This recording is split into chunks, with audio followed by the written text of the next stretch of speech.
Good morning বন্ধুরা, কেমন আছো সবাই? আশা করছি সবাই খুব ভালো আছো আর সুস্থ আছো। আর আমার এই ব্লগটা যে যেখান থেকে দেখছো, ইন্ডিয়ার বাইরে, সবাইকে জানাই অনেক অনেক স্বাগত। তো বন্ধুরা, এখন বাজে সকাল 8টা আর আজকের হচ্ছে বৃহস্পতিবার। তো সকাল 8টা থেকে ব্লগটা শুরু করলেও আমার সংসারের কাজ শুরু হয়েছে সকাল 6টা থেকে। তো সকালবেলা আমার সব রান্নাবান্না কমপ্লিট হয়ে গেছে। তারপরে সব জামা কাপড়গুলো ধুয়ে ছাদে দিতে এলাম। আর এদিকে টিভিতে নিউজে শুনছি যে বৃহস্পতিবার থেকে বৃষ্টি হবে। তো আমার মনে ছিল না, তো ভাবছি যদি বৃষ্টি চলে আসে, আর আমি তো শীতের সব ড্রেসগুলো কিছু ছিল সেগুলো ধুয়ে দিয়েছি। জানি না মানে রোদটা কতক্ষণ থাকবে। তো এখন তো রোদটা ভালোই আছে। তো জামা কাপড় শুকনো দিয়ে চলে এসেছি পুজোটা দিয়ে নিতে। আর বৃহস্পতিবার চেষ্টা করি সকাল সকাল পুজোটা দিয়ে নিতে।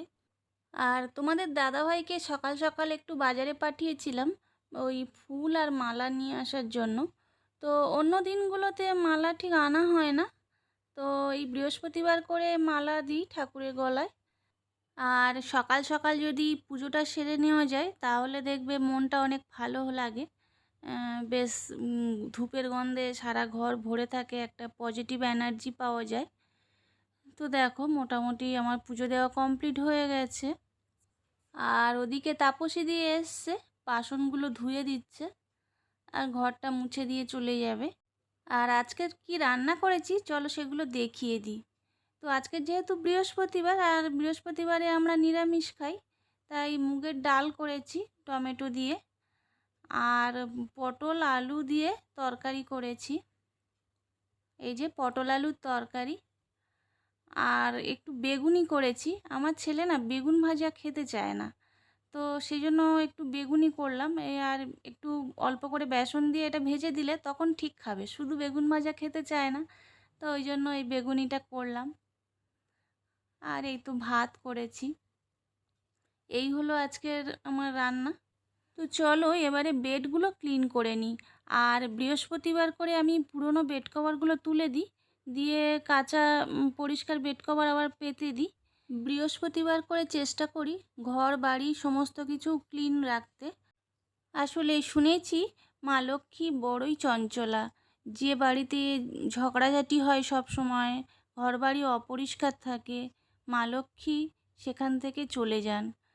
তো ওই জন্য চেষ্টা করি সবসময় ঘরবাড়ি একটু পরিষ্কার রাখতে। আর বৃহস্পতিবার করে না মানে সন্ধ্যাবেলা ধুনো নিয়ে চারিদিকে সারা ঘরে ঘুরিয়ে দিই। আর ধুনোর গন্ধ বেশ ভালো লাগে, আমার খুব পছন্দ। আর তাছাড়া বৃহস্পতিবার করে ধুনো দিলে বাড়িতে ভালো মানে নেগেটিভ এনার্জি থাকলে সেগুলো কেটে যায়। আর এমনিতে শনি মঙ্গলবার করেও ধুনো দিই, আর বৃহস্পতিবার করে, এই 3টে দিন ধুনো আমি দিই। আর তাছাড়া অন্য দিন যখন মনে হয় তখনও দিই। তো দেখো তোমাদের সঙ্গে গল্প করতে করতে আমার বালিশের কভারগুলো সব চেঞ্জ করা হয়ে গেছে। আর এখন না মানে প্রত্যেকটা কাজ কমপ্লিট করতে একটু দেরি হয়ে যায়, কেন বলো তো? এই ভিডিও করার ব্যাপারটা থাকে তো। আগে যখন ব্লগ করতাম না তখন আর একটু তাড়াতাড়ি কাজগুলো হয়ে যেত। আর এখন দেখে মনে হয় এই 8 মিনিট বা 10 মিনিটের কাজ দেখাচ্ছে, কিন্তু এই কাজগুলো না করতে অনেকটা টাইম লেগে যায়। তো দেখো মোটামুটি বিছানাটা আমার ক্লিন করা হয়ে গেল। আর প্রথম দিন যেদিন বেড কভারটা পাতা হয় সেদিন তো একদম পরিষ্কার থাকে আর দেখতে বেশ ভালো লাগে। তো চলো ঝটপট কাজগুলো সেরে নিই।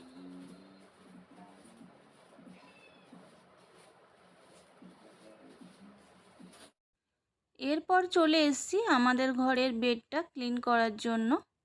তো ওই যে পুরনো বেড কভারটা তুলে দিলাম, দিয়ে আর একটা কাঁচা বেড কভার, পরিষ্কার বেড কভার একটা পেতে দিচ্ছি। আর এদিকে ছেলের স্কুল এখন ছুটি আছে, ওদের নিউ সেশন শুরু হবে এপ্রিল থেকে। তা ও এখন বাড়িতে বসে বসে বোর হচ্ছে।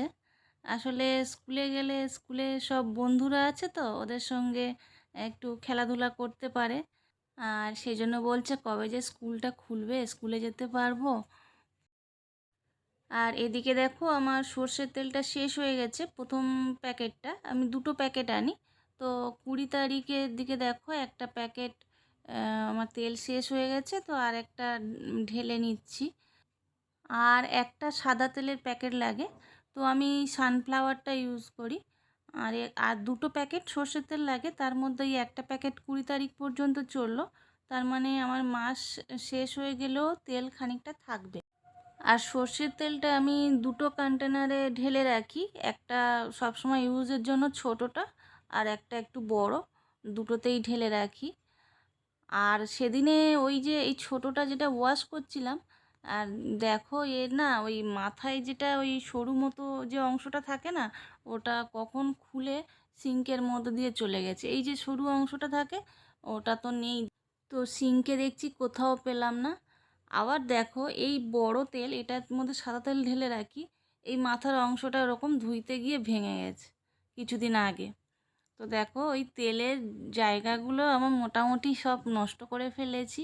তো তোমাদের দাদাভাইকে বলছিলাম, যা এই ছোট জায়গাটা যেটা কন্টেনার আছে, যে এর মাথাটা দেখো কোথায়, ওই সিঙ্কের মধ্যে দিয়ে ছোট অংশ তো চলে গেছে, তো এবারে কি করে তেলটা আমি ঢালবো, গায়ে লেগে যাবে। তো তোমাদের দাদাভাই বলছে ওই যে ডাব খাওয়ার যে স্ট্রগুলো হয় ওইগুলো কেটে তুমি লাগিয়ে দাও। তো দেখছি যদি ইউজ করতে প্রবলেম হয় তাহলে একবার ওই বুদ্ধিটা ট্রাই নিয়ে দেখতে পারি। আর এদিকে দেখো ওই মশলা যেগুলো রাখি যে জায়গাটায়, ওটা ভালো করে ধুয়ে দিয়েছিলাম। তো এবারে ওই মশলাগুলো আবার ঢেলে রাখছি। আর লবণটা না, মানে আমার 1 মাস হবে পুরো, লবণটা আর থাকে না। মানে আমি যদি দেরি করে বাজার করি না, তার আগেই আমাকে লবণটা আনতে হয়। অন্যান্য মশলাগুলো তবু থেকে যায়, কিন্তু লবণটা আমাকে আগেভাগে আনতেই হবে। মানে 1 মাস শেষ তো আমার লবণও শেষ। তো দেখো এদিকে জিরে গুঁড়ো একটা আলাদা কাটা ছিল প্যাকেট, তো ওটা দেখলাম অল্পই আছে, তো ওটা আরেকটা নতুন প্যাকেট আছে, ওটা কেটে ঢেলে নেব। আর এদিকে 5 ফোড়ন, তারপরে চিনি, এদিকে গোটা জিরে সব ঢেলে নিলাম।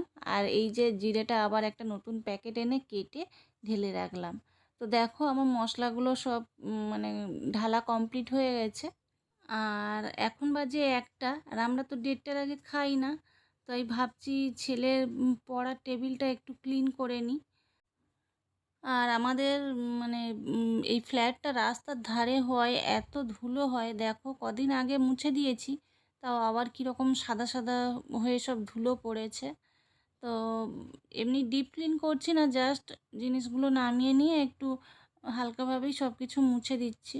আর এই দেখো আমার ছেলে ক্লাস 5-এ স্কলার ব্যাচ পেয়েছিল, তো সেটা তোমাদের একটু দেখিয়ে দিলাম। তো আমার উপরে পোর্শনটা মোটামুটি মোছা হয়ে গেছে।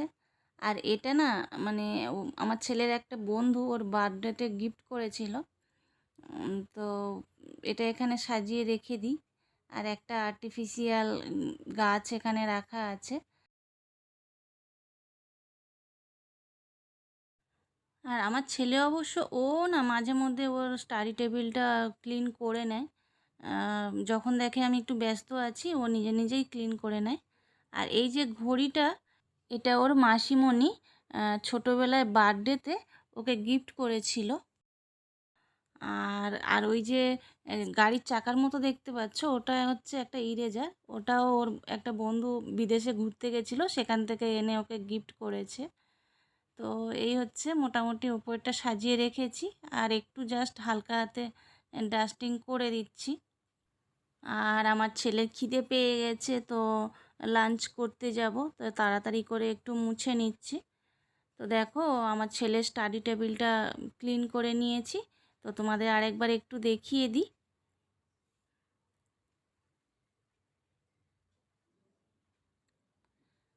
আর সেই সঙ্গে আজকের ভ্লগটা এখানে শেষ করব। তো তোমাদের আজকের এই ভ্লগটা কেমন লাগলো কমেন্ট করে জানিও। আর যদি ভালো লেগে থাকে তাহলে প্লিজ চ্যানেলটা সাবস্ক্রাইব করে দিও, লাইক করে দিও আর শেয়ার করে দিও। তো আজকের এই পর্যন্ত, সবাই খুব ভালো থেকো, সুস্থ থেকো, টাটা।